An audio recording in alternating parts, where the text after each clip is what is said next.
Hooke's law में हम ये देखते हैं, for the small deformation the stress and strain are proportional to each other. It means अगर मैं यहाँ पे कोई एक ऑब्जेक्ट कंसीडर करता हूँ एंड उस ऑब्जेक्ट के ऊपर एक हमने यहाँ पे एक डिफॉर्मिंग फोर्स अप्लाई किया, और जब डिफॉर्मिंग फोर्स अप्लाई करेंगे तो इसके अंदर एलोंगेशन होगा। मीन्स मटेरियल पहले के कंपेयर में अपने लेंथ या शेप एंड साइज को इंक्रीज करेगा या फिर डिक्रीज करेगा। तो माना कि यहाँ पे डिफॉर्मिंग फोर्स 10 न्यूटन है, तो 10 न्यूटन डिफॉर्मिंग फोर्स लगाने पे इसके अंदर एक इंक्रीमेंट हुआ, उसी इंक्रीमेंट को हम स्ट्रेन कहते हैं। तो हुक्स लॉ के अकॉर्डिंग एक सर्टेन लिमिट के अंदर उस लिमिट का नाम होता है प्रोपोर्शनल लिमिट। उस लिमिट का नाम होता है प्रोपोर्शनल लिमिट। तो प्रोपोर्शनल लिमिट के अंदर स्ट्रेन को जिस तरीके से हम बढ़ाएंगे उसी रेशियो में स्ट्रेस बढ़ने लग जाता है। मतलब डिफॉर्मेशन जितना ज़्यादा हम बढ़ाएंगे उसी रिस्पेक्ट में उसके अंदर इंटरनल फोर्स भी बढ़ने लग जाएगा। तो इस टाइप के रेशियो को बोलते हैं प्रोपोर्शनैलिटी कांस्टेंट। अगर यहाँ पे मैं कहूँ कि stress is directly proportional to strain, तो स्ट्रेस बाय स्ट्रेन का जो रेशियो आएगा, stress divide by strain, that will be equal to the K. और ये जो के है ये हमेशा फिक्स रहेगा, मतलब जिस रेशियो में स्ट्रेन बढ़ेगा उसी रेशियो में स्ट्रेस बढ़ेगा। और जो के है, के का नाम होता है मॉडुलस ऑफ इलास्टिसिटी। के का नाम होता है मॉडुलस ऑफ इलास्टिसिटी। एंड के के यूनिट के बारे में बात करें तो स्ट्रेन का तो कोई यूनिट नहीं होता, तो के का यूनिट स्ट्रेस की यूनिट के इक्वल होगा, तो हम बोलेंगे इसकी यूनिट हो जाएगी न्यूटन पर मीटर स्क्वायर। तो हुक्स लॉ बहुत इंपॉर्टेंट लॉ है, ये with in proportional limit applicable होगा। एंड ये कहता है कि मटेरियल के अंदर जितना भी आप डिफॉर्मेशन करोगे, जिस रेशियो में डिफॉर्मेशन करोगे उसी रेशियो में उसके अंदर इंटरनल फोर्स बढ़ेगा, और जिस रेशियो में इंटरनल फोर्स बढ़ेगा उसी रेशियो में उसका स्ट्रेस भी बढ़ेगा। राइट। अब इससे बेस्ड एक क्वेश्चन करते हैं। इस क्वेश्चन पे ऐसा कह रहा है कि when a wire is elongated by the L, मतलब एक वायर है जिसको एल के इक्वल हमने एलोंगेट किया, उसके अंदर डिफॉर्मेशन किया। When load W is hang from it, अगर मान लो एक कोई वायर है, इसको मैंने एक छत के साथ फिक्स किया हुआ है, और यहाँ पे एक मैंने वेट डब्ल्यू यहाँ पे लगाया हुआ है। वेट डब्ल्यू लगाया, इसका मतलब डिफॉर्मिंग फोर्स हमने डब्ल्यू लगाया। रिफॉर्मिंग फोर्स भी यहाँ पे कितना होगा डब्ल्यू, क्योंकि जितना डिफॉर्मेशन होगा, बात करें डिफॉर्मिंग फोर्स कितना लग रहा है, तो इसका deforming force will be equal to the M G. और एम जी बेसिकली किसके बराबर होगा, इसके वेट के इक्वल होगा। तो मटेरियल जब खींचा तो अपने ओरिजिनल शेप एंड साइज में आने की कोशिश करेगा, तो उसके लिए यहाँ पे एक रिफॉर्मिंग फोर्स लगना स्टार्ट हो जाएगा, और उसकी भी वैल्यू एम जी या फिर डब्ल्यू की इक्वल होगी।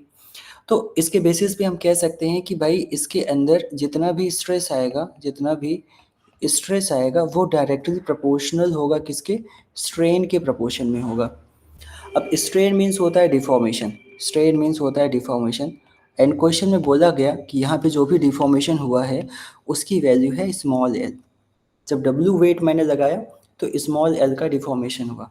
ध्यान से देखें, स्ट्रेस का जो फंडामेंटल फार्मूला होता है वो होता है reforming force divide by the original area, that will be proportional to the strain होता है कि कितना डिफॉर्मेशन हुआ divide by the original length. A naught L naught की वैल्यू फिक्स होती है, यहाँ पे सिर्फ दो ही वेरिएबल हैं, delta L and F R. तो अगर कांस्टेंट को मैं हटा दूँ तो यहाँ पे मैं कह सकता हूँ कि reforming force is proportional to the delta L. तो केस वन में बोला गया कि एक रोप है, रोप को मैंने दीवार के साथ हैंग किया और वहाँ पे एक डब्ल्यू वेट मैंने लगाया, जिसकी वजह से एक डिफॉर्मिंग फोर्स एम जी के बराबर एक फोर्स लगने लग गया जिसकी डायरेक्शन नीचे की ओर है। तो इस फोर्स को अपोज करने के लिए यहाँ पे एक reforming force just equal and opposite reforming force लगा, एंड उसकी वैल्यू एम जी के बराबर हो जाएगी। तो यहाँ पे एक स्ट्रेस डेवलप होगा, और stress is directly proportional to strain. तो इनके फार्मूले में से जो भी कांस्टेंट है उसको मैंने हटा दिया, तो वेरिएबल यहाँ पे रह गया। तो now in this case the reforming force is directly proportional to the deformation in the wire. तो वायर में अभी जो डिफॉर्मेशन है वो एल के इक्वल है, एंड इस दौरान जो फोर्स लग रहा है वो डब्ल्यू के इक्वल है, क्योंकि रिफॉर्मिंग फोर्स यहाँ पे डब्ल्यू है तो उसके अंदर एलोंगेशन हो गया एल। राइट, ये आपस में प्रोपोर्शन में है। सेकेंड केस में चीज़ों को थोड़ा सा चेंज किया। क्या चेंज किया उसको अभी समझना है। सेकेंड केस में कह रहा है कि यहाँ पे एक पुली है, एंड पुली को दीवार से फिक्स किया गया एंड पुली के ऊपर दोनों साइड में वेट इस तरीके से हैंग किया गया, ठीक है, इस तरीके से वेट हैंग किया गया और वेट की जो वैल्यू है वो कितनी है, W, but double double weight यहाँ पे लगा दिए गए। तो पूछ रहा है कि अब इस केस में बताओ रोप के अंदर कितना डिफॉर्मेशन होएगा। तो सिंपल सी बात है कि अगर दोनों का वेट यहाँ पे सेम है तो पूरा का पूरा सिस्टम इक्विलिब्रियम में होगा, पूरा का पूरा सिस्टम रुका हुआ होगा। एंड यहाँ पे तुम्हें देखना है रोप के अंदर जितना टेंशन फोर्स जनरेट होगा उतना ही उसके अंदर रिफॉर्मिंग फोर्स जनरेट होगा। जैसे यहाँ पे जो टेंसाइल फोर्स जनरेट हुआ, जितना वेट नीचे की ओर लग रहा है उतना ही टेंशन फोर्स यहाँ पे जनरेट होगा। अगर यहाँ पे देखा जाए कि इस रोप के अंदर कितना टेंशन फोर्स जनरेट होगा, तो जो टेंशन फोर्स आएगा पूरी रोप में एक ही आएगा, क्योंकि एक ही रस्सी है। दो अलग अलग रोप होगी, दो अलग अलग टेंशन आएंगे, सिंगल रोप है तो सिंगल टेंशन आएगा। टेंशन को निकालने के लिए हमने एक ट्रिक डिस्कस किया था कि जो वायर है ना उसको बीच में से यहाँ पे ऐसे ब्रेक कर दो, इसको भी अपने यहाँ पे बीच में ब्रेक कर दो। तो यहाँ पे आप देखोगे कि जितना फोर्स ऊपर की ओर लगेगा टी, उतना ही फोर्स यहाँ पे भी लगेगा टी। सिमिलरली यहाँ पे जितना फोर्स ऊपर की ओर लगेगा टी, उतना ही फोर्स नीचे की ओर लगेगा टी। और इन सब का वेट नीचे की ओर लगेगा डब्ल्यू, इसका भी वेट नीचे की ओर लगेगा डब्ल्यू। तो इस फार्मूले के बेसिस पे हम कह सकते हैं कि भाई जो यहाँ पे टेंशन फोर्स आया that will also equal to W. मतलब अगर एक सिंगल ब्लॉक को रोप से आप हैंग करोगे, जैसा कि केस फर्स्ट में हमने डिस्कस किया, उस केस में भी जो टेंशन फोर्स वहाँ पे जनरेट हुआ था, टेंशन फोर्स ही रिफॉर्मिंग फोर्स होता है, क्योंकि यहाँ पे टेंशन फोर्स इंटरनल फोर्स है। तो टेंशन फोर्स की वैल्यू इस केस में भी कितनी आई थी, यहाँ पे अगर देखा जाए तो tension force will be equal to the W. इस क्वेश्चन में भी टेंशन फोर्स की वैल्यू कितनी आ गई, डब्ल्यू, मतलब जो रिफॉर्मिंग फोर्स है वो चेंज नहीं हुआ। तो अगर देखा जाए कि हमारा फार्मूला ये कहता है कि if stress is directly proportional to the strain, इसका मतलब F R divide by the A naught directly proportional to the deformation divide by the original length. But अगर A naught L naught same हो तो हम यहाँ पे कह सकते हैं कि reforming force is directly proportional to deformation. मतलब जितना ज़्यादा उसके अंदर डिफॉर्मेशन होगा उतना ज़्यादा उसके अंदर रिफॉर्मिंग फोर्स जनरेट होगा। तो पहले केस में जो रिफॉर्मिंग फोर्स जनरेट हुआ है उसकी वैल्यू है डब्ल्यू। तो डिफॉर्मेशन कितना हुआ था, एल, एल के बराबर डिफॉर्म हुआ, डब्ल्यू रिफॉर्मिंग फोर्स जनरेट हुआ। सेकेंड केस में भी रिफॉर्मिंग फोर्स कितना जनरेट हो रहा है, डब्ल्यू ही जनरेट हो रहा है, क्योंकि यहाँ पे जो टेंशन फोर्स की वैल्यू आई कितनी आई, डब्ल्यू, क्योंकि जो टेंशन फोर्स होगा वही तो रिफॉर्मिंग फोर्स के इक्वल होगा। तो यहाँ पे रिफॉर्मिंग फोर्स, टेंशन फोर्स सब बराबर हैं, सबकी वैल्यू डब्ल्यू है। तो हम कह सकते हैं कि उसके अंदर जो भी डिफॉर्मेशन आएगा वो भी एल के इक्वल ही होगा। तो इस केस में भी जो डिफॉर्मेशन होगा वो भी एल के इक्वल होगा। तो क्वेश्चन का कहना है when the wire is elongated by the L when W is hang from it, right? If the wire is goes over the pulley and two weight W and W each hang to the two end of the wire, then what will be the elongation of the wire? In this case, elongation of the wire is also equal to the small l, because in the both case the tension developed into the wire is equal to the W. Okay, now moving to the another point. Next question is a body is subjected a strain a period of time does not follow the Hooke's law due to, मतलब एक कोई wire है उसको continuously stretch करना है फिर छोड़ना है, फिर स्ट्रेच करना है फिर छोड़ना है, मतलब बार बार खींचना है छोड़ना है खींचना छोड़ना है। एंड कुछ टाइम के बाद वो जो मटेरियल है वो हुक्स लॉ को फॉलो नहीं करता। हुक्स लॉ को फॉलो नहीं करता, इसका मतलब क्या होता है, इसका मतलब ये होता है कि strain is not directly proportional to the strain. इसका मतलब क्या हुआ कि उसकी जो प्रोपोर्शनल लिमिट है वो बेकार हो गई, राइट? वहाँ पे हुक्स लॉ फॉलो नहीं कर रहा है। वो क्यों नहीं फॉलो कर रहा है, उसका रीजन हम समझते हैं। उसका रीजन है इलास्टिक फटीग। इलास्टिक फटीग एक इंपॉर्टेंट टर्म है, इसको आप ध्यान से समझना है। इलास्टिक फटीग मीन्स क्या होता है, जब किसी मटेरियल को बार बार खींचते हैं या छोड़ते हैं, खींचते हैं तो छोड़ते हैं, तो उसके अंदर जो इलास्टिक बिहेवियर है वो डिस्ट्रॉय हो जाता है। जब वो इलास्टिक बिहेवियर उसके अंदर ख़त्म हो जाएगा तो जो नया कैरेक्टरिस्टिक उसके अंदर डेवलप होगा उसी को हम बोलते हैं इलास्टिक फटीग। जैसे कोई एक रबर है, इसको खींचा छोड़ा वापस आ गया, बार बार हमने किया ओवर द टाइम पीरियड, अब उस रबर को खींचने पे वो वापस नहीं आ रहा है, इसका मतलब उसके अंदर इलास्टिक जो प्रॉपर्टी है वो ख़त्म हो गई। तो इस इलास्टिक प्रॉपर्टी को ख़त्म हो जाने को ही हम बोलते हैं इलास्टिक फटीग, ठीक है? तो इलास्टिक फटीग मीन्स होता है कि इलास्टिसिटी वहाँ पे क्या हो गई, डिक्रीज हो गई। इलास्टिसिटी डिक्रीज हो जाएगी तो इसका मतलब stress does not proportional to the does not proportional to strain. तो अगर स्ट्रेस और स्ट्रेन आपस में प्रोपोर्शन नहीं होंगे तो वो हुक्स लॉ को फॉलो नहीं करेगा।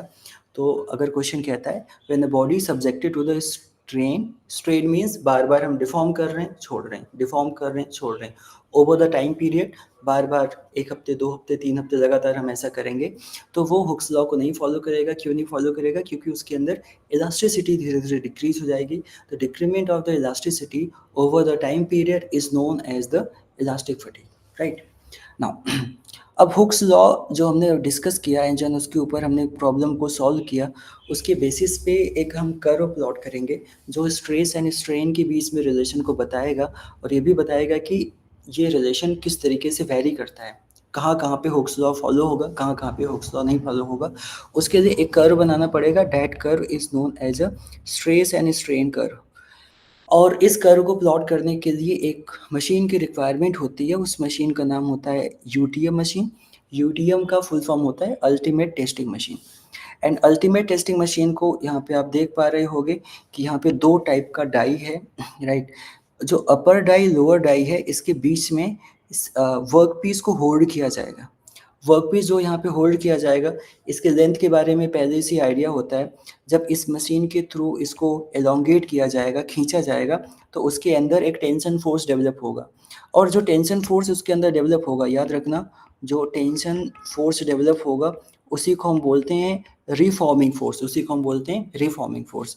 और जो एक्सटर्नल फोर्स यहाँ पे बाहर से लगाया जाएगा तो उसको बोलेंगे डिफॉर्मिंग फोर्स। वायर को ऐसे होल्ड करके खींचेंगे तो जितने फोर्स से खींचेंगे, that force is a deforming force. उसको अपोज करने के लिए उसके अंदर जो टेंसाइल फोर्स जनरेट होगा, that will be equal to the reforming force. And reforming force per unit area, reforming force per unit area को हम बोल देते हैं स्ट्रेस। तो इस तरीके से इस मशीन के अंदर स्ट्रेस को मेजर किया जाएगा, क्योंकि आपको पता है कि आप कितने से आप उसको डिफॉर्म कर रहे हो। माना कि इस मटेरियल को 10 न्यूटन से मैंने डिफॉर्म किया, तो उसके अंदर रिफॉर्मिंग फोर्स भी कितना होगा, 10 न्यूटन। एंड क्रॉस सेक्शन जो वर्क पीस होता है उसका पहले से पता होता है, अगर उस क्रॉस सेक्शन से आप डिवाइड करोगे तो स्ट्रेस के बारे में इंफॉर्मेशन मिलेगी। फिर इस मशीन के अंदर स्ट्रेन के बारे में कैसे पता किया जाता है? स्ट्रेन को पता करने के लिए, वहाँ पे एक गेज अप्लाई करना होता है। गेज उस मटेरियल के ऊपर एक बैंडेज की तरह वहाँ पे चिपकाया जाता है। जब ये बॉडी एलोंगेट होगी तो बैंडेज भी एलोंगेट होगा, और जिसके अंदर वो उस डिफॉर्मेशन को मेजर करके बता देगा। तो जो स्ट्रेन गेज है, स्ट्रेन गेज स्ट्रेन को मेजर करके बता देगा। इस तरीके से हमको स्ट्रेस और स्ट्रेन के बारे में इंफॉर्मेशन मिलेगा। एंड इसको एक्स वाई एक्सिस पे प्लॉट करके हम देखेंगे कि किस तरीके का वेरिएशन इन दोनों के बीच में हो रहा है। बेसिकली स्ट्रेस और स्ट्रेन के बीच में रिलेशन को हम फाइंड आउट करेंगे। तो देखते हैं कि एक्सिस किस तरीके से बनाई जाए। तो एक्सिस शुरुआत में जो बनाई जाती है वो डिफॉर्मिंग फोर्स किसके बीच में बनाई जाती है, डिफॉर्मिंग फोर्स वर्सेस एलोंगेशन के बीच में बनाई जाती है।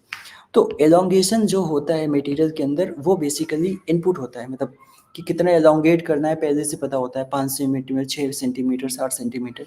तो जो भी एलोंगेशन होगा, जो भी डिफॉर्मेशन होगा, उसको हम एक्स एक्सिस पे रिप्रेजेंट करेंगे।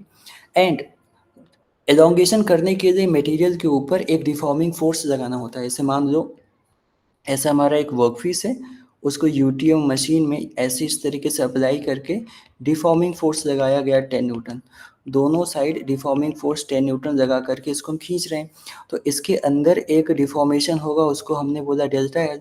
और इस डिफॉर्मेशन को अपोज करने के लिए इसके अंदर एक रिफॉर्मिंग फोर्स जनरेट हो जाता है, और वो रिफॉर्मिंग फोर्स भी किसके इक्वल होता है, 10 न्यूटन के इक्वल होता है। वो भी रिफॉर्मिंग फोर्स किसके इक्वल होगा, 10 न्यूटन के इक्वल होगा, राइट। तो जो भी डिफॉर्मेशन हुआ एंड जो भी रीस्टोरिंग फोर्स वहाँ पे डेवलप हुआ, उसको एक्स एंड वाई एक्सिस पे प्लॉट किया जाता है। तो हमेशा एक्स एक्सिस पे डिफॉर्मेशन को लिखते हैं। बेसिकली वो इनपुट का काम करता है। इनपुट का काम क्यों करता है? क्योंकि पहले मटेरियल एलोंगेट होता है, बाद में उसके अंदर रीस्टोरिंग फोर्स डेवलप होता है। जो रीस्टोरिंग फोर्स डेवलप हुआ उसको रिप्रेजेंट करते हैं वाई एक्सिस पे। और रीस्टोरिंग फोर्स का जो मैग्नीट्यूड है, रीस्टोरिंग फोर्स का मैग्नीट्यूड डिफॉर्मिंग फोर्स के मैग्नीट्यूड के इक्वल होता है। तो चाहे वाई एक्सिस पे डिफॉर्मिंग फोर्स लिखो, चाहे वाई एक्सिस पे रिफॉर्मिंग फोर्स लिखो, बात एक ही है, मैथमेटिकली बात एक ही है। लेकिन बार बार हम यहाँ डिस्कस कर रहे हैं कि हम स्ट्रेस और स्ट्रेन के बीच में ग्राफ को प्लॉट करेंगे, तो इसके लिए जो भी डिफॉर्मेशन है उसको एल नॉट से हमने डिवाइड कर दिया, तो उसी को हम बोल देते हैं स्ट्रेन। और जो भी रिफॉर्मिंग फोर्स है उसको हमने ए नॉट से डिवाइड कर दिया, एंड उसी को हम बोल देते हैं स्ट्रेस। तो बेसिकली जो ग्राफ है वो deforming force and input deformation के बेसिस पे हमने यहाँ पे प्लॉट किया। बाद में जो डिफॉर्मिंग फोर्स है या फिर उसका मैग्नीट्यूड रिफॉर्मिंग फोर्स के इक्वल होता है, उसको ए नॉट से डिवाइड किया तो हमको एक स्ट्रेस मिल गया, एंड जो भी एलोंगेशन यहाँ पे हुआ था उस एलोंगेशन को एल नॉट से हमने डिवाइड किया, तो यहाँ पे हमको स्ट्रेन मिल गया। अब जो मेजर ग्राफ हम प्लॉट करेंगे, सारे ग्राफ स्ट्रेस और स्ट्रेन के बीच में प्लॉट किए जाएंगे। तो याद रखना, मटेरियल में सबसे पहले क्या आता है, सबसे पहले उसके अंदर आपने क्या किया, डिफॉर्मिंग फोर्स अप्लाई किया। डिफॉर्मिंग फोर्स अप्लाई करने की वजह से वहाँ पे होता है एलोंगेशन, वहाँ पे होएगा एलोंगेशन। एलोंगेशन को ही बोलते हैं स्ट्रेन, एलोंगेशन को ही बोलते हैं स्ट्रेन। तो स्ट्रेन को अपोज करने के लिए वहाँ पे एक रिफॉर्मिंग फोर्स डेवलप होएगा, एंड जो reforming force per unit area होता है उसी को हम बोल देते हैं स्ट्रेस। तो जो स्ट्रेन हुआ वो बेसिकली किसकी तरह काम करेगा, इनपुट की तरह काम करेगा, जैसा कि हमने यहाँ पे मेंशन किया हुआ है। और जो स्ट्रेस यहाँ पे डेवलप हुआ वो बेसिकली आउटपुट की तरह काम करेगा। तो इस इनपुट एंड आउटपुट के बीच में हमको ग्राफ बनाना होता है कि मटेरियल के अंदर कितना एलोंगेशन किया तो कितना स्ट्रेस डेवलप हुआ। लेकिन एलोंगेशन करने के लिए आपको क्या चाहिए होता है, deforming force. And deforming force का जो मैग्नीट्यूड है, आप याद रखना कि the magnitude of the deforming force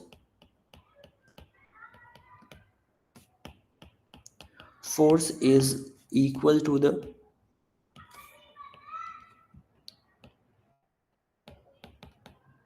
magnitude of reforming force। मतलब अगर मटेरियल के अंदर जितना डिफॉर्मिंग फोर्स है उतना ही रिफॉर्मिंग फोर्स है, इसलिए हम वाई एक्सिस पे डिफॉर्मिंग फोर्स का मैग्नीट्यूड भी लिख सकते हैं, रिफॉर्मिंग फोर्स का मैग्नीट्यूड भी लिख सकते हैं। अब चलिए देखने के ग्राफ इनके कैसे बनते हैं। ग्राफ को अलग अलग सेगमेंट के बारे में स्टडी करेंगे। सबसे पहले हम पॉइंट्स को स्टार्ट करते हैं। जैसे कोई एक मटेरियल है, उसको मैंने खींचा, एलोंगेट किया और मैंने छोड़ दिया, तो वापस अपने ओरिजिनल शेप एंड साइज में आ जाएगा। तो इस टाइप के जोन को हम बोलते हैं इलास्टिक जोन। इस टाइप के जोन को हम बोलेंगे इलास्टिक जोन। और यहाँ पे देखेंगे कि स्ट्रेन को हमने डबल किया तो स्ट्रेस भी उसके अंदर क्या हो जाएगा, डबल हो जाएगा, राइट। तो जो ओ से ए वाला पोर्शन है, ठीक है, ओ से ए वाले पोर्शन में प्रोपोर्शनैलिटी का एक रिलेशन आपको देखने को मिलता है, ठीक है। अगर मैं ओ से ए की बात करूँगा तो ओ से ए के केस में क्या होएगा कि जो स्ट्रेस है, stress is directly proportional to the strain. Stress strain के क्या होता है, डायरेक्टली प्रोपोर्शन होता है। बट ए पॉइंट के बाद इनकी प्रोपोर्शनैलिटी ख़त्म हो जाती है। अगर मैं ए से बी के बारे में बात करूँगा तो इस केस में होगा stress is directly proportional to the strain to the power N, ठीक है। अब यहाँ पे एन की वैल्यू कुछ भी हो सकती है, 2, 3, 4, 5 डेसिमल में, नेगेटिव में कुछ भी हो सकती है। तो रिलेशन इनका लीनियर अभी नहीं रहा। किस जोन में, जब आप ए से बी की ओर जा रहे हो, तो ए से बी वाले जोन में कोई भी लीनियर रिलेशन यहाँ पे नहीं रहा। तो जो ए पॉइंट होता है ना, ए को हम बोल देते हैं प्रोपोर्शनैलिटी लिमिट। जैसा कि हमने पहले ही डिस्कस कर दिया कि जो एक्स एक्सिस है वहाँ पे स्ट्रेन बनाया जाएगा और जो वाई एक्सिस है वहाँ पे स्ट्रेस बनाया जाएगा, क्योंकि स्ट्रेस किसकी तरह बिहेव करता है, एक आउटपुट की जैसा बिहेव करेगा, और जो स्ट्रेन होता है वो हमेशा इनपुट की तरह बिहेव करेगा। तो मटेरियल के अंदर स्ट्रेन डेवलप करेंगे तो उसको अपोज करने के लिए उसके अंदर स्ट्रेस डेवलप होगा। तो यहाँ पे सबसे पहली जो लिमिट आप यहाँ पे पढ़ने जा रहे हो वो है प्रोपोर्शनैलिटी लिमिट। तो प्रोपोर्शनैलिटी लिमिट एक ऐसी लिमिट होती है जिसके अंदर stress is directly proportional to strain. उसके बाद बी एक ऐसा पॉइंट आता है जहाँ तक मटेरियल को आप लेकर के जाओगे, छोड़ोगे तो अपने ओरिजिनल शेप एंड साइज को गेन कर देगा। तो जो बी पॉइंट है वो एक इलास्टिक लिमिट है। राइट। तो इलास्टिक लिमिट के अंदर मटेरियल को छोड़ा जाए तो अपने ओरिजिनल शेप एंड साइज में आ जाता है। अगर आप इलास्टिक लिमिट के बाहर जाते हो तो वापस तो आएगा बट सेम इनिशियल कंडीशन पे नहीं आ पाएगा, थोड़ी बहुत डिफॉर्मेशन उसके अंदर होने लग जाएगी। तो बी पॉइंट के बाद एक प्लास्टिक रीजन स्टार्ट हो जाता है, प्लास्टिसिटी मटेरियल के अंदर शुरू हो जाती है। फिर आप यहाँ पे देख रहे हो कि जब प्लास्टिक डिफॉर्मेशन करोगे तो सी पॉइंट के बाद ग्राफ नीचे की ओर डिप कर गया। ग्राफ नीचे की ओर डिप कर गया, इसका मतलब क्या है? इन जनरल आप शुरू-शुरू में देख रहे हो, जैसे-जैसे मटेरियल के अंदर डिफॉर्मेशन को आप बढ़ा रहे हो, वैसे-वैसे मटेरियल के अंदर स्ट्रेस भी बढ़ने लग जा रहा है। बट सी से डी में अलग हो रहा है। सी से डी में अगर मैं डिफॉर्मेशन को बढ़ा रहा हूँ, स्ट्रेस बढ़ने के बजाय वहाँ पे क्या हो गई? कम हो गई। तो तो एक ऐसा पॉइंट यहाँ पे देखने को मिल रहा है जिसका नाम मैंने रखा है यील्डिंग। यील्डिंग में आपको ये देखने को मिल रहा है कि अगर आप स्ट्रेन को बढ़ा रहे हैं तो स्ट्रेस बढ़ने के बजाय कम हो जा रहे हैं। ये बहुत ड्रास्टिक चेंज है मटेरियल के अंदर। तो ये जहाँ से होना स्टार्ट हो जाता है, that point is known as a upper yielding point. तो सी को हम बोलेंगे अपर यील्डिंग पॉइंट, और जहाँ तक ये जाके ख़त्म होगा उसको बोलेंगे लोअर यील्डिंग पॉइंट। तो अपर लोअर यील्डिंग पॉइंट के बीच में मटेरियल फ्लो करता है जस्ट लाइक अ फ्लूइड, विस्कस फ्लूइड की तरह फ्लो करेगा। तो एग्जाम में क्वेश्चन पूछा जाएगा कि किस जोन में मटेरियल लिक्विड की तरह बिहेव करेगा, तो between C to D material is behave like a liquid. लेकिन डी पॉइंट के बाद आप यहाँ पे देख रहे हो, डिफॉर्मेशन बढ़ाने पे मटेरियल के अंदर स्ट्रेस और भी ज़्यादा बढ़ने लग जाता है, और जिस मैक्सिमम पॉइंट तक ये पहुँचता है उस ई पॉइंट को अल्टीमेट स्ट्रेस बोलते हैं, कि इससे ज़्यादा मटेरियल के अंदर स्ट्रेस डेवलप नहीं होगा।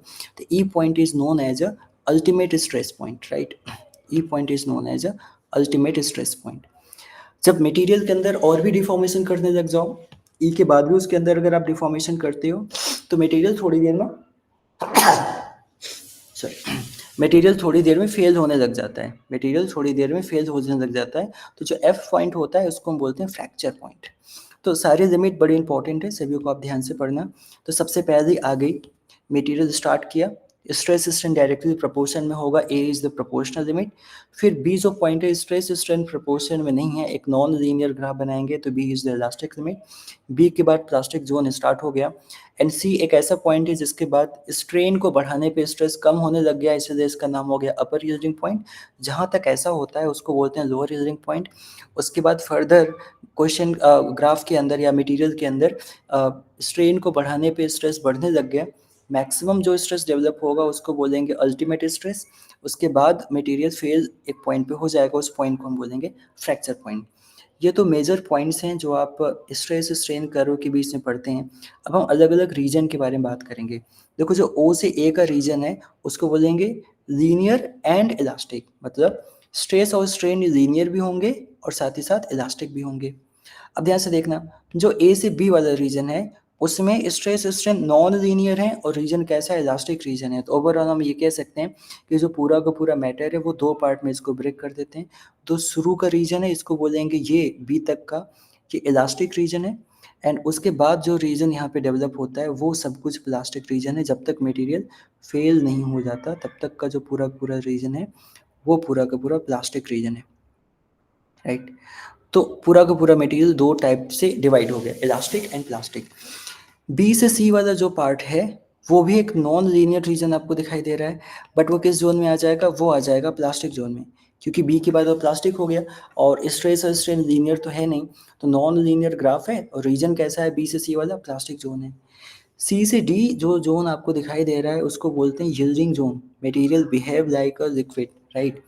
उसके बाद डी से ई में मटेरियल और हार्ड होना स्टार्ट हो जाता है, इसलिए बोलते हैं स्ट्रेन हार्डनिंग।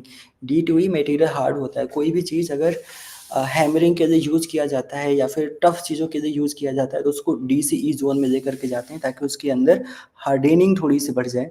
ई से एफ मटेरियल फेल होने के पहले थोड़ा गर्म हो जाता है, गर्म होगा तो सॉफ्ट होगा, इसलिए ई से एफ वाला जो पोर्शन है उसको बोलते हैं स्ट्रेन सॉफ्टनिंग, क्योंकि उस जोन में मटेरियल क्या हो गया, सॉफ्ट हो गया। तो ओवरऑल ओ से बी तक का जो जोन आएगा उसको हम बोल देंगे भाई ये एक इलास्टिक जोन है, एंड उसके बाद अगर बी से एफ तक का जो जोन आएगा उसको हम बोल देंगे प्लास्टिक जोन। ये इलास्टिक कर्व के डिफरेंट टाइप के जोन हैं। अब इस पे हम एक क्वेश्चन करते हैं। पहला question, discuss the diagram present The applied force per unit area of the strain produced in a thin wire of the uniform cross section curve as shown in figure. The region in which material is behave like a viscous liquid. जैसे मान लो मैंने कोई एक curve बनाया, curve कुछ इस तरीके से बनाया, ऐसा यहाँ पे आकर के फ्रैक्चर हो गया। तो पूछ रहा है कि इस डायग्राम में अगर अलग अलग पॉइंट मैंने यहाँ पे लिख दिया, पॉइंट हो गया ए, ये पॉइंट हो गया बी, ये पॉइंट हो गया सी, ये पॉइंट हो गया डी, पॉइंट हो गया ई, और ये पॉइंट हो गया एफ। तो इस पूरे पूरे कर्व में किस पॉइंट पे मटेरियल बिहेव करेगा, किसके जैसा बिहेव करेगा? Viscous liquid. विस्कस क्या होता है इसको नेक्स्ट चैप्टर में डिस्कस करेंगे, बस फोकस करना लिक्विड की तरह किस जोन में बिहेव करता है। कि जैसा कि मैंने डिस्कस किया, पूरा का पूरा जो मटेरियल है सी से डी वाले जोन में एक लिक्विड की तरह बिहेव करेगा। तो आपका जो करेक्ट आंसर होगा, between C to D material is behave like a viscous liquid. Okay, next point पे हम यहाँ पे डिस्कस करते हैं कि जो मॉडुलस ऑफ इलास्टिसिटी हमने पढ़ा था, वो स्ट्रेस एंड स्ट्रेन कर्व में कैसे उसको हम देखेंगे कि कहाँ पे मॉडुलस ऑफ इलास्टिसिटी है। तो वापस से हम हुक्स लॉ पे आते हैं। According to the Hooke's law, stress is proportional to strain and stress by strain will be equal to K, where K is known as the modulus of elasticity. तो K यहाँ पे modulus of elasticity को represent करता है। तो अगर मैंने यहाँ पे ग्राफ बनाया, पहले तो स्ट्रेट बनेगा, फिर कर्वेचर बनेगा, फिर ऊपर जा कर के यहाँ पे मान लो फ्रैक्चर हो गया। तो जो स्टार्टिंग पॉइंट है उसको मैंने बोला ओ, और जहाँ तक लीनियर ग्राफ आया उसको मैंने बोला बी, उसके बाद सी, एंड बाकी सब पॉइंट्स है उस पर हमको कोई लेना देना नहीं है। तो हमने बोला कि जो प्रोपोर्शनल पॉइंट है उनके बीच में मैंने एक ग्राफ बनाया एंड उसका एंगल मैंने माना थीटा। तो अगर यहाँ पे मैं टेन थीटा निकालूंगा, तो now tan theta will be equal to the, see इस पॉइंट को हमने मान लिया D, tan theta will be equal to the B D divide by the O D. और जो बी डी है वो स्ट्रेस को रिप्रेजेंट कर रहा है एंड ओ डी स्ट्रेन को रिप्रेजेंट कर रहा है, and that will be equal to the K. मतलब अगर कोई भी ग्राफ बनता है स्ट्रेस और स्ट्रेन के बीच में, तो उसका जो स्लोप है वो बेसिकली किसको रिप्रेजेंट करेगा? मॉडुलस ऑफ इलास्टिसिटी को रिप्रेजेंट करेगा। जितना ज़्यादा उसके अंदर स्लोप होएगा, उतना ज़्यादा उसके अंदर मॉडुलस ऑफ इलास्टिसिटी होगी। तो यहाँ पे देखते हैं कि इस पे बेस्ड क्वेश्चन कैसे पूछता है। क्वेश्चन ऐसा पूछ रहा है कि the stress and strain curve of the three wire P Q R, तीन वायर है जिसका नाम पी क्यू आर है, of the different material as shown in figure, which of the following has the highest elasticity.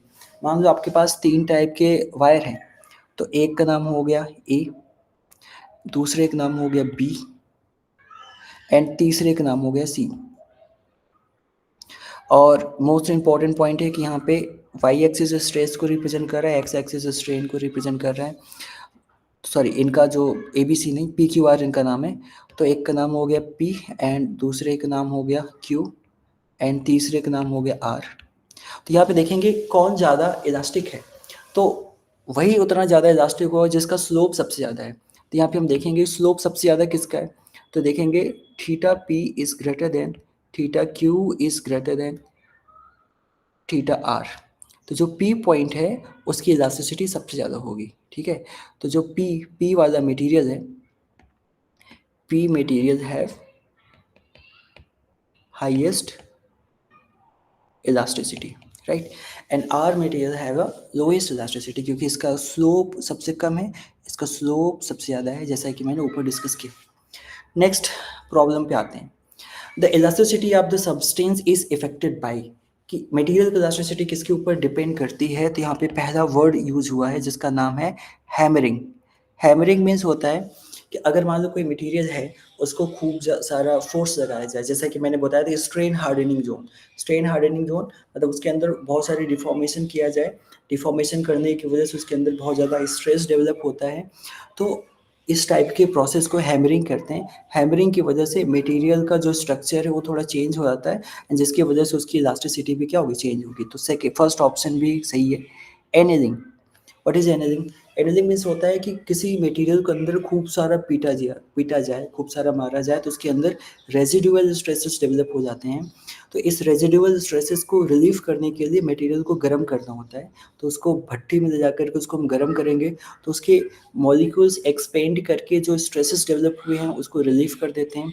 फिर धीरे धीरे उसको हम स्लो डाउन करके कूल करते हैं। फिर जब ठंडा होता है, हमको जो नया मटेरियल मिलता है वो एक तरीके से थोड़ा टफ होता है, बट उसके अंदर रेजिडुअल स्ट्रेसेस रिलीव हो चुके होते हैं, राइट। तो इस प्रोसेस को हम बोलते हैं एनलिंग। एनलिंग करने के बाद मटेरियल का नेचर, बिहेवियर थोड़ा चेंज हो जाता है, तो उसकी इलास्टिसिटी भी चेंज हो जाएगी। थर्ड पॉइंट होता है टेम्परेचर। तो अगर मटेरियल को हम गर्म करेंगे, मटेरियल हार्ड मटेरियल से सॉफ्ट मटेरियल होगा, एंड सॉफ्टनेस बढ़ने की वजह से उसके अंदर इलास्टिसिटी चेंज हो जाती है। नेक्स्ट पार्ट होता है इम्प्योरिटी। इम्प्योरिटी बहुत इंपॉर्टेंट पॉइंट है।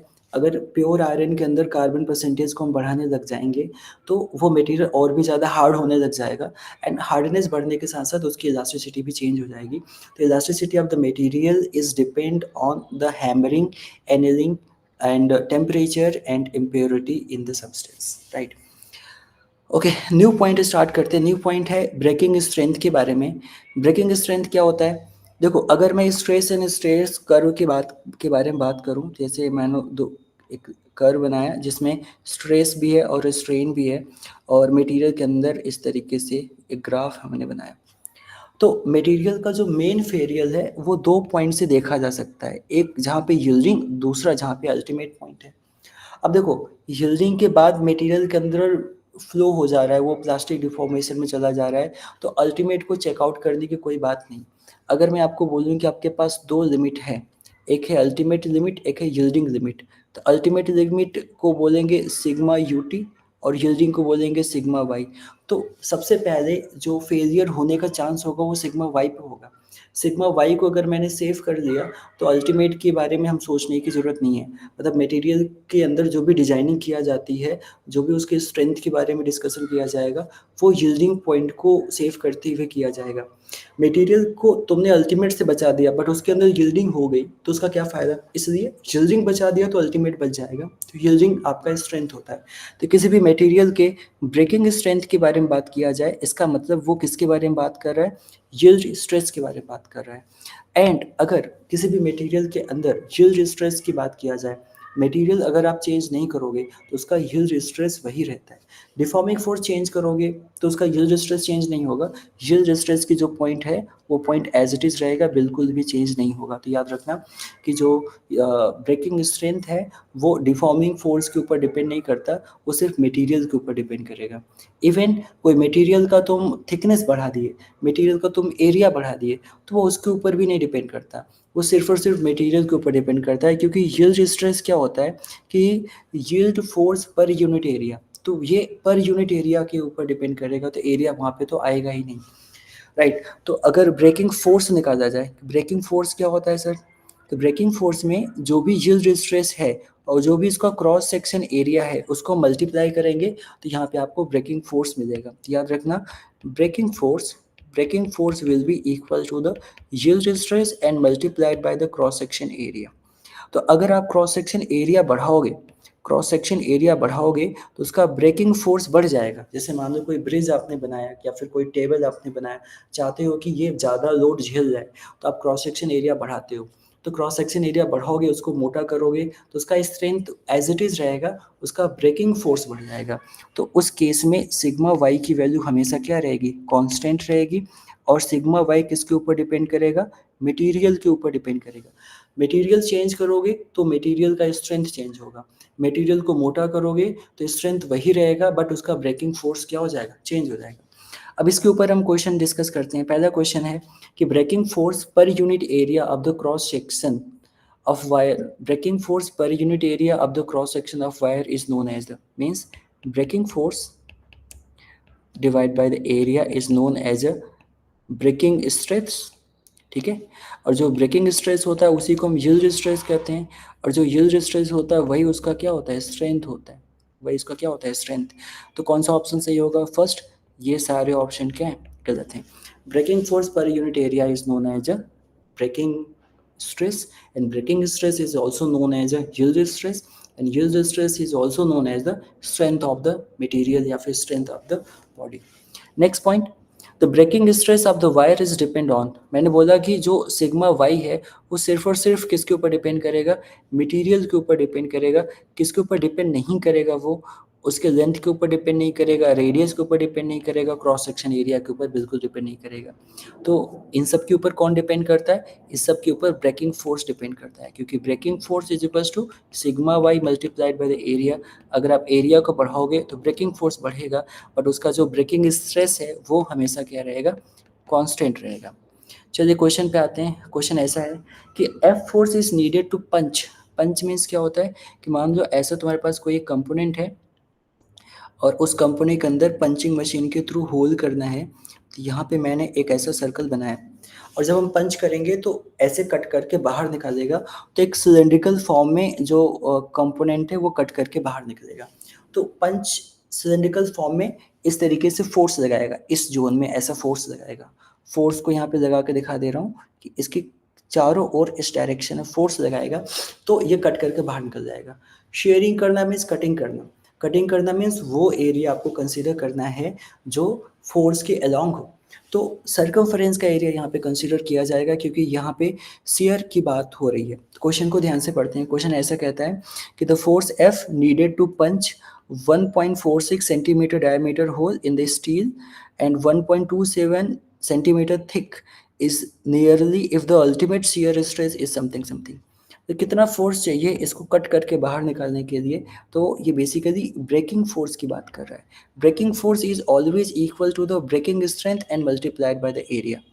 एंड ब्रेकिंग स्ट्रेंथ यहाँ पे दिया है इन टर्म्स ऑफ अल्टीमेट. मैंने बोला था शियर वो क्या यूज होता है, यील्ड स्ट्रेस यूज होता है, बट यहाँ पे अल्टीमेट दिया हुआ है.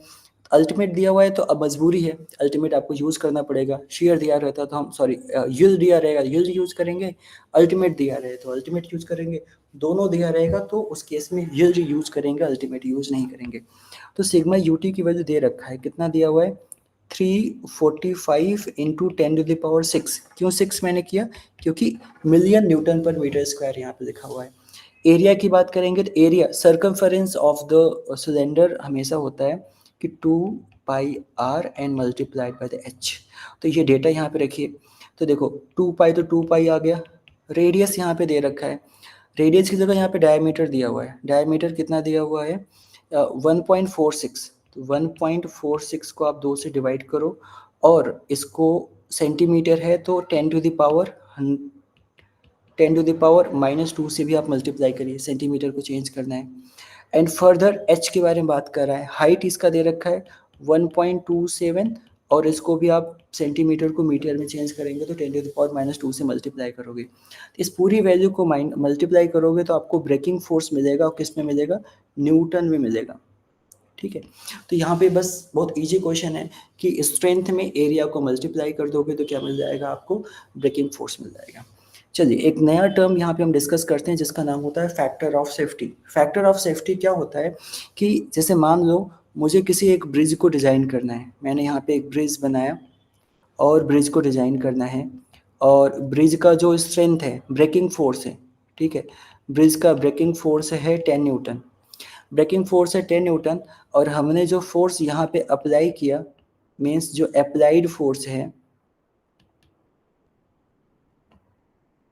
वो भी है 10 न्यूटन. तो breaking force divide by applied force का जो रेशियो होता है उसको बोलते हैं फैक्टर ऑफ सेफ्टी. इस केस में एफओएस के बारे में बात किया जाए तो ब्रेकिंग फोर्स भी 10 है, अप्लाइड फोर्स भी 10 है, तो फैक्टर ऑफ सेफ्टी क्या हुई, 1 हुई. फैक्टर ऑफ सेफ्टी 1 है, इसका मतलब प्रोबेबिलिटी है कि अगर अप्लाइड फोर्स गलती से 10 न्यूटन से भी ज़्यादा हो जाए तो वो टूट जाएगा. बट ब्रिज को डिज़ाइन करने के लिए फिर हम लोग क्या करते हैं कि जो भी मटेरियल है उसकी फैक्टर ऑफ सेफ्टी हम बढ़ाते हैं. फैक्टर ऑफ सेफ्टी बढ़ाते हैं तो इसका मतलब क्या हुआ कि मान लो कि जो उसका ब्रेकिंग फोर्स है वो 10 न्यूटन है, तो मैंने फैक्टर ऑफ सेफ्टी कितना कर दिया, 2 कर दिया. ठीक है, फैक्टर ऑफ सेफ्टी हम कितना कर दिए, 2 कर दिए. तो अगर हम फैक्टर ऑफ सेफ्टी 2 कर दिए तो उस केस में ब्रेकिंग फोर्स कितना है 10 और फैक्टर ऑफ सेफ्टी को 2 कर दिए तो अप्लाइड फोर्स कितना हो गया 5 न्यूटन. तो इसका मतलब मैं यहाँ पे डिज़ाइन कर दूंगा कि भाई जो भी अप्लाइड फोर्स आप यहाँ पे लगाओगे वो 5 न्यूटन से ज़्यादा नहीं होना चाहिए, क्योंकि हमने 2 की फैक्टर ऑफ सेफ्टी बढ़ा दी। जो ब्रिज पहले 10 पे टूट रहा था, तो 10 न्यूटन तक हमारी लिमिटेशन थी, क्योंकि फैक्टर ऑफ सेफ्टी 1 मैंने दिया हुआ था कि आप मैक्सिमम अप्लाइड फोर्स 10 न्यूटन तक जा सकते हो, बट वहाँ पे एक्सीडेंट होने के चांसेस हैं। लेकिन अगर मैंने फैक्टर ऑफ सेफ्टी को डबल कर दिया, इसका मतलब अब जो अप्लाइड फोर्स है वो 5 न्यूटन तक ही लग पाएगा। अब 5 न्यूटन से आप ज़्यादा नहीं कर सकते। इसलिए किया क्योंकि मैंने उस ब्रिज की सेफ्टी बढ़ा दिया कि भाई इस पे बस 5 न्यूटन वाली ही गाड़ी जाएगी। इन केस अगर 5 से 6 न्यूटन गलती से हो गया, तो वो फेल तो 10 पे होगा ना, 6 न्यूटन पे तो फेल होगा नहीं, तो हमारी सेफ्टी क्या होगी, और भी ज़्यादा बढ़ गई। तो इस फार्मूले का यूज़ हमेशा अप्लाइड फोर्स निकालने के लिए किया जाता है। क्वेश्चन के अंदर ब्रेकिंग फोर्स दिया रहेगा, फैक्टर ऑफ सेफ्टी दिया रहेगा, उनसे हम डिवाइड करेंगे। जैसे मान लो ये पेन है, पेन का जो ब्रेकिंग फोर्स है वो है 100 न्यूटन। जब पेन हम डिज़ाइन करेंगे तो हम 100 न्यूटन लगाएंगे तो ये टूट जाएगा। तो कंपनी ने बोला कि भाई आप इस पे 50 न्यूटन से ज़्यादा फोर्स नहीं लगा सकते। मतलब हमारी जो अप्लाइड फोर्स है उसको डिसाइड कर दिया कि 50 से कम ही लगाओ। तो अगर हम 50 को 100 से डिवाइड करेंगे तो 2 आएगा। इसकी फैक्टर ऑफ सेफ्टी कितनी हो गई, 2 हो गई। मान लो कंपनी कहता है कि भाई एक पेन है, पेन का ब्रेकिंग फोर्स है 100 न्यूटन, इसकी फैक्टर ऑफ सेफ्टी 4 है। तो बताइए कितना अप्लाई फोर्स आप लगा सकते हो। तो फार्मूले में देखो, breaking force divide by factor of safety. Breaking force किसने भी टूट सकता था, 100 पे, किससे डिवाइड कर दिया, 4 से, तो कितनी वैल्यू आ गई, 25। तो इसका अप्लाइड फोर्स शुड बी 25। 25 से ज़्यादा फोर्स नहीं लगा सकते। एंड 25 कितना सेफ फोर्स है कि इवन टूट रहा है 100 पे, लेकिन आपको लिमिट डिसाइड कर दिया कि 25 से आप ऊपर नहीं लगा सकते। इसका मतलब ये पेन काफ़ी ज़्यादा सेफ है।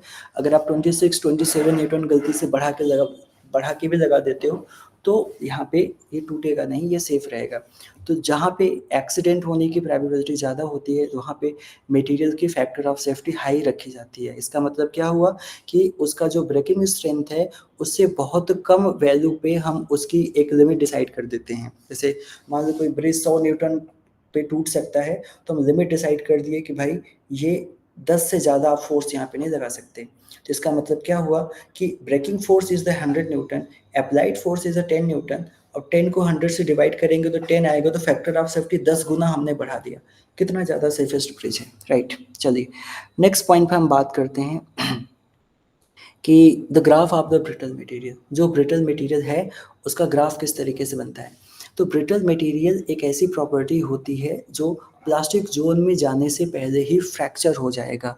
मतलब अगर मैं कोई ग्राफ बनाऊं, टेक्निकल ग्राफ में सबसे पहले आती है ओ से स्टार्ट होता है, ए पे आता है प्रोपोर्शनल लिमिट, बी पे आता है इलास्टिक लिमिट, सी पे आता है अपर यील्डिंग पॉइंट, डी पे आता है लोअर यील्डिंग पॉइंट, एंड ई पे आता है अल्टीमेट पॉइंट, एंड एफ पे आता है फ्रैक्चर पॉइंट।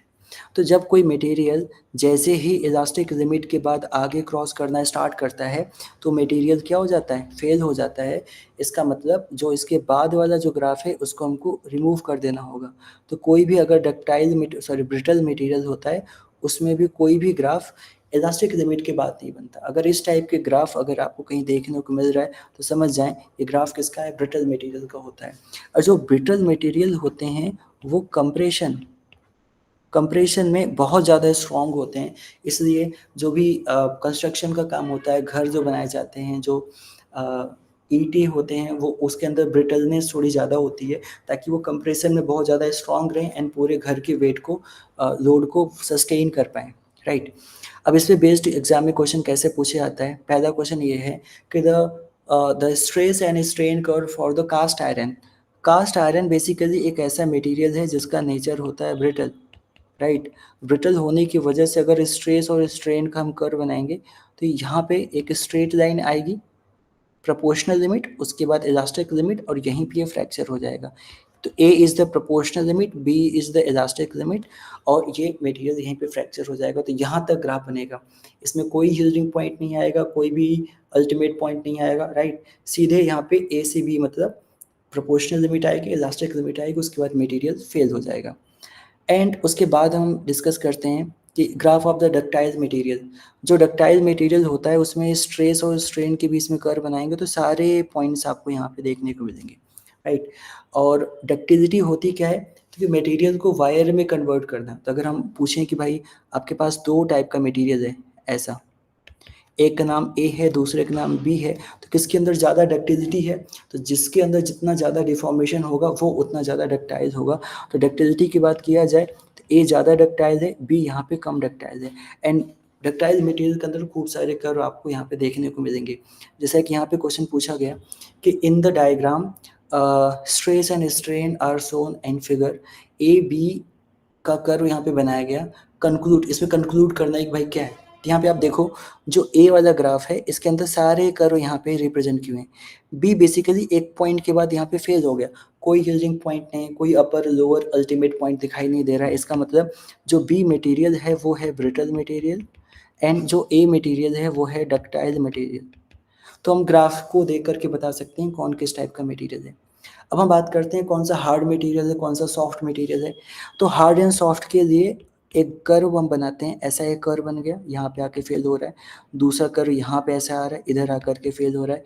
तो आपको यहाँ पे एक ट्रिक यूज करनी है कि सेम डिफॉर्मेशन के लिए, सेम स्ट्रेन के लिए एक वर्टिकल लाइन बना दो। इसका नाम हो गया ए, इसका नाम हो गया बी।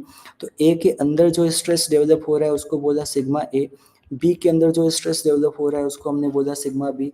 और जो स्ट्रेन है ए और बी का दोनों का सेम है, तो बोलूँगा कि for the same deformation sigma A is greater than the sigma B. इसका मतलब ए ज़्यादा अपोज कर रहा है तो ए क्या हो गया, हार्ड मटेरियल हो गया, बी क्या हो गया, सॉफ्ट मटेरियल हो गया। इसका मतलब एक ट्रिक यहाँ पे हम देखते हैं कि अगर आप स्लोप को बढ़ाओगे तो हार्डनेस क्या होगा, बढ़ेगा। अगर आप स्लोप को कम करोगे तो हार्डनेस उसके अंदर कम होगी, सॉफ्टनेस उसके अंदर ज़्यादा बढ़ेगा। नेक्स्ट क्वेश्चन कह रहा है as shown in diagram 3 statement दिए गए हैं। अब यहाँ पे ध्यान से देखना, चेंज कर दिया, क्या चेंज किया, एक्स एक्सिस पे आ गया है फोर्स, वाई एक्सिस पे आ गया है डिफॉर्मेशन, राइट। और रबर को खींचा गया, छोड़ा गया। तो पहला स्टेटमेंट कह रहा है कि it will easier to compress the rubber than the expand. तो यहाँ पे हम ध्यान से देखते हैं कि मैंने एक वर्टिकल लाइन इस तरीके से प्लॉट किया, हमेशा सेम डिफॉर्मेशन से वर्टिकल लाइन प्लॉट करेंगे, देखेंगे कि दो अलग अलग पॉइंट यहाँ पे आपको देखने को मिलेंगे, राइट। दो अलग अलग पॉइंट देखने को मिलेंगे इस तरीके से, ठीक है। तो जो कर्व है, कर्व इस तरीके जा रहा है। ये जो कर्व है, ये जो स्टार्टिंग वाला कर्व है, फर्स्ट कर्व है, वो एलोंगेशन का जोन है। इस कर्व को हम बोलेंगे एलोंगेशन एंड जो दूसरा जोन है इसको हम बोलेंगे कंप्रेशन, राइट। तो जब किसी भी सेम डिफॉर्मेशन के लिए दो जगह पे कटिंग हो गई, तो जो कटिंग हुई, एक तो एलोंगेशन जोन पे कटिंग हुई यहाँ पे, इसको बोलेंगे एलोंगेशन, और यहाँ पे जो कटिंग हुई इसको हम बोलेंगे कंप्रेशन, ठीक है।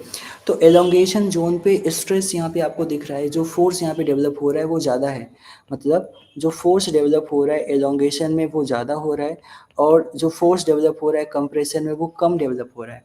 इसका मतलब जब इसको हम खींचेंगे तो यहाँ पे आपको मुश्किल होगी, यहाँ पे आपको कठिनाई होगी, राइट। तो क्वेश्चन में कह रहा है कि it is easier to compress, yes. अगर हम कंप्रेस करेंगे तो यहाँ पे ईजियर होगा, अगर यहाँ पे इसको एलोंगेट करेंगे तो यहाँ पे थोड़ी सी आपको हार्डनेस देखने को मिल जाएगी। तो पहला स्टेटमेंट सही है। दूसरा statement, rubber does not retain its original shape and size, right. लेकिन यहाँ पे आप ग्राफ को देख रहे हो, जहाँ से स्टार्ट हुआ फाइनली जाकर के वो उसी पॉइंट पे आ गया। तो सेकेंड स्टेटमेंट इसका गलत हो गया, क्योंकि ग्राफ अपना रबर अपना ओरिजिनल शेप एंड साइज को गेन कर ले रहा है। थर्ड कह रहा है कि rubber band will get heated if it is stressed और रिलीज्ड। यहाँ पे ध्यान से देखो कि स्ट्रेस और स्ट्रेन के बीच में एक एरिया कवर हो गया, मतलब जिस रास्ते से हम गए, जिस रास्ते से गए उसी रास्ते से वापस नहीं आ पाए, रास्ता भटक गए। इसका मतलब एक्स्ट्रा काम करना पड़ गया उसको वापस ले आने पे। और जो भी एक्स्ट्रा काम करते हैं वो 3 पार्ट में डिवाइड हो जाता है। एक होता है चेंज इन काइनेटिक एनर्जी, दूसरा होता है चेंज इन पोटेंशियल एनर्जी, तीसरा होता है लॉस। और इस कर्व में आप देख रहे हो कि ये जो कर्व है जिस तरीके से गया, अलग पाथ को फॉलो करके आया, इसका मतलब इसके अंदर थोड़ा सा प्लास्टिक डिफॉर्मेशन हुआ। और जो प्लास्टिक डिफॉर्मेशन होता है उसी को हम क्या बोलते हैं, लॉस, मतलब प्लास्टिक डिफॉर्मेशन की वजह से यहाँ पे लॉस हुआ। और जो लॉस होता है वो एरिया अंडर द कर्व को रिप्रेजेंट करता है। जितना ज़्यादा कर्व बनेगा, जितना ज़्यादा कर्व बनेगा उतना ज़्यादा लॉस हुआ है, और लॉस होने की वजह से उसके अंदर हीट जनरेट होगा, लॉस होने की वजह से हीट जनरेट होगा, एंड हीट जनरेट होने की वजह से उसके अंदर टेम्परेचर बढ़ेगा और थोड़ी सी इलास्टिसिटी अपना लूज कर देगा, और जब हीटिंग करने की वजह से बार बार स्ट्रेच एंड उसको छोड़ने की वजह से जो भी उसके अंदर इलास्टिसिटी का लॉस हो जाने को ही इलास्टिक फटीग बोलते हैं। जैसे कि हमने सबसे पहले डिस्कस किया था, बार बार किसी रबर बैंड को खींचो को छोड़ोगे तो उसके अंदर लॉस होगा, लॉस होने की वजह से हीट जनरेट होगा, एंड हीट जनरेट होने की वजह से उसके अंदर की जो इलास्टिसिटी है वो खराब हो जाएगी, बेकार हो जाएगी, एंड इस प्रोसेस को हम बोलते हैं इलास्टिक फटीग। तो थर्ड ऑप्शन भी आपका सही है, राइट। नेक्स्ट यहाँ पे क्वेश्चन है कि the load versus the elongation of the curve, जहाँ पे चार चार लाइनें बनाई गई हैं और लोड और एलोंगेशन के बीच में बनाया गया 1 2 3 एंड 4। तो यहाँ पे कितना आप फोर्स लगा रहे हो, कितना यहाँ पे एलोंगेशन हो रहा है, इसका नाम है A B C and D. Which of the following is thickest, ठीक है, कौन सबसे ज़्यादा थिक है ये आपको बताना है। तो मैंने बोला कि एक ही डिफॉर्मेशन रखी है हर एक वायर के लिए, फॉर द सेम डिफॉर्मेशन सबके अंदर अलग अलग स्ट्रेस डेवलप हो रहा है, ए के अंदर अलग, बी के अंदर अलग, सी के अंदर अलग, एंड डी के अंदर अलग स्ट्रेस डेवलप हो रहा है। देखो, तो अगर मैं बात करूं कि कोई भी मटेरियल जिसके अंदर थिकनेस ज़्यादा होगी उसके अंदर ज़्यादा स्ट्रेस डेवलप होगा, उसको खींचने में ज़्यादा आपको फोर्स लगाना पड़ेगा। जैसे आके आपने पढ़ा है कि breaking force will be equal to the strength multiplied by the area, मतलब एरिया ज़्यादा होगा तो उसका ब्रेकिंग फोर्स क्या होएगा, ज़्यादा होगा। ब्रेकिंग फोर्स ज़्यादा होगा इसका मतलब जो वहाँ पे स्ट्रेस आएगा वो क्या होगा, ज़्यादा होगा। स्ट्रेस ज़्यादा होएगा इसका मतलब उसका एरिया ज़्यादा होगा, एरिया ज़्यादा होगा इसका मतलब उसके अंदर थिकनेस थोड़ी सी ज़्यादा आएगी। तो मुझे अब ये खोजना है कि वो मटेरियल सबसे ज़्यादा थिक होगा जिसके अंदर सबसे ज़्यादा स्ट्रेस डेवलप हो रहा है। अब देखो, फॉर द सेम डिफॉर्मेशन, अगर ए बी सी डी के अंदर सभी के लिए मैंने डिफॉर्मेशन सेम माना है तो सबसे ज़्यादा स्ट्रेस किस पे डेवलप हो रहा है, तो जो ए वाला मटेरियल है उसके अंदर जो भी स्ट्रेस डेवलप हो रहा है वो सबसे ज़्यादा हो रहा है, और जिसके अंदर सबसे ज़्यादा स्ट्रेस डेवलप होगा वही सबसे ज़्यादा थिक होगा, ठीक है। तो ये जो फार्मूला मैंने अभी डिस्कस किया, ये फार्मूला बेसिकली ए एरिया नहीं उसके थिकनेस को रिप्रेजेंट कर रहा है। थिकर मतलब ज़्यादा क्रॉस सेक्शन एरिया, जैसे इसकी थिकनेस कम है तो इसकी क्रॉस सेक्शन एरिया कम है। कोई मोटा पेन होगा तो उसकी क्रॉस सेक्शन एरिया बड़ा हो जाएगा तो उसकी थिकनेस भी क्या हो जाएगी, बढ़ जाएगी। तो हम ऐसा कह सकते हैं कि जिसका क्रॉस सेक्शन एरिया ज़्यादा उसका थिकनेस ज़्यादा, तो उसका ब्रेकिंग फोर्स ज़्यादा है, इसका मतलब वहाँ पे ज़्यादा स्ट्रेस डेवलप होगा। अब फॉर द सेम डिफॉर्मेशन आप देख पा रहे हो ए बी सी में अलग अलग स्ट्रेस डेवलप हो रहा है, तो सबसे ज़्यादा स्ट्रेस किस में डेवलप हो रहा है, ए में, तो सबसे ज़्यादा थिकर कौन होगा, ए is the most thicker material. अब हम बात करते हैं कि रेजिलियंस एंड टफनेस का ग्राफ किस तरीके से बनता है। तो अगर मान लो कोई आप ग्राफ ऐसे बनाते हो, राइट, तो फ्रैक्चर पॉइंट तक जितना एनर्जी स्टोर करता है that is toughness, stress and strain के बीच में फ्रैक्चर पॉइंट तक जितना ग्राफ जनरेट करेगा उसको हम बोलेंगे टफनेस। लेकिन अगर वो इलास्टिक लिमिट के अंदर जितना इलास्टिक लिमिट के अंदर जितना एनर्जी स्टोर करेगा उसको बोलते हैं रेजिलियंस। ये दो इंपॉर्टेंट पोर्शन है। रेजिलियंस हमारे लिए इंपॉर्टेंट होता है क्योंकि हम नहीं चाहते कि मटेरियल प्लास्टिक डिफॉर्मेशन में जाए, तो प्लास्टिक डिफॉर्मेशन जाने से पहले ही एनर्जी स्टोर करे तो हमारे लिए अच्छा है। तो ज़्यादातर हम रेजिलियंस पे हम फोकस करते हैं, लेकिन टफनेस भी काम आती है कहीं ना कहीं। तो पूरे एरिया अंडर द कर्व में कोई भी डिफॉर्मेशन होगा जब तक वो फ्रैक्चर नहीं होता, जितना भी एरिया ये कवर होगा वो एक एनर्जी को रिप्रेजेंट करता है। तो ये इसको हम बाद में डिस्कस करेंगे। ये बेसिकली जितना एनर्जी स्टोर करता है, energy energy per unit volume को रिप्रेजेंट करता है, एनर्जी नहीं, energy the graph under the stress and strain curve. अगर स्ट्रेस और स्ट्रेन कर्व के एरिया के बारे में बात करें तो एनर्जी पर यूनिट वॉल्यूम को रिप्रेजेंट करता है, और इसी को हम बोलते हैं टफनेस, इसी को हम बोलते हैं टफनेस। बट यही चीज़ विद इन इलास्टिक लिमिट हो रहा हो तो उसको हम क्या बोलने लग जाएंगे, रेजिलियंस। ये दोनों में मेजर डिफरेंसेस होते हैं। अब यहाँ पे होता है graph of the rigid body. Rigid body मतलब कितना भी आप फोर्स लगाओ उसके अंदर डिफॉर्मेशन नहीं होगा। डिफॉर्मेशन नहीं होगा तो ग्राफ कैसे बनेगा, ग्राफ सिर्फ वाई एक्सिस पे बनेगा। मतलब मटेरियल के अंदर स्ट्रेस तो डेवलप होगा बट स्ट्रेन बिल्कुल भी नहीं डेवलप हो रहा है, तो इस टाइप के ग्राफ को बोलते हैं रिजिड बॉडी का ये ग्राफ बनाया गया। लास्ट में ग्राफ आता है इलास्टोमर। इलास्टोमर में आप देख पा रहे हो कि ग्राफ कुछ इस तरीके से बनता है, ठीक है। तो इसमें दो हाफ बना देते हैं, first half and second half. तो जो फर्स्ट हाफ है, फर्स्ट हाफ में आप देख पा रहे होगे कि फर्स्ट हाफ में जो स्ट्रेस का डेवलपमेंट हुआ है वो बहुत कम हुआ है। वाई एक्सिस स्ट्रेस को रिप्रेजेंट कर रहा है, एक्स एक्सिस स्ट्रेन को रिप्रेजेंट कर रहा है। तो जो स्ट्रेस का डेवलपमेंट है फर्स्ट हाफ में बड़ा ही कम हुआ है, सिर्फ इतना हुआ है। बट सेकेंड हाफ में स्ट्रेस का डेवलपमेंट बहुत ज़्यादा हो गया है। तो इस तरीके से जो भी चीज़ बिहेवियर शो करता है उस टाइप के मटेरियल को बोलते हैं इलास्टोमर या फिर इलास्टिक मटेरियल, राइट। अब यहाँ पे देखो कोई भी वेल डिफाइंड, यहाँ पे कोई भी वेल डिफाइंड प्लास्टिक जोन नहीं है। Upper yielding point, lower yielding point आप यहाँ पे खोज नहीं पा रहे हो। स्लोप के बारे में देखा जाए तो स्लोप इसकी कॉन्टिन्यूसली इंक्रीजिंग स्लोप है, कॉन्टिन्यूसली स्लोप यहाँ पे इंक्रीज हो रहा है, पहले कम है फिर और ज़्यादा फिर और ज़्यादा, फिर स्लोप यहाँ पे कॉन्टिन्यूसली इंक्रीजिंग है।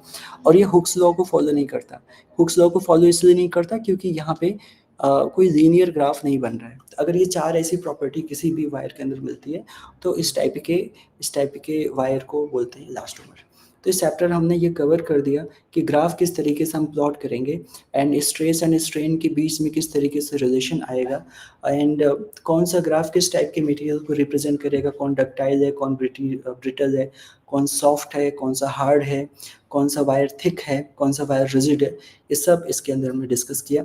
अब नेक्स्ट लेक्चर में हम ये डिस्कस करेंगे कि जो स्ट्रेस और स्ट्रेन का रेशियो होता है उसमें डिफरेंट टाइप के मॉडुलस बनते हैं, like Young's modulus, bulk modulus, modulus of rigidity, Poisson ratio. ये सब नेक्स्ट लेक्चर में डिस्कस किया जाएगा। Thank you.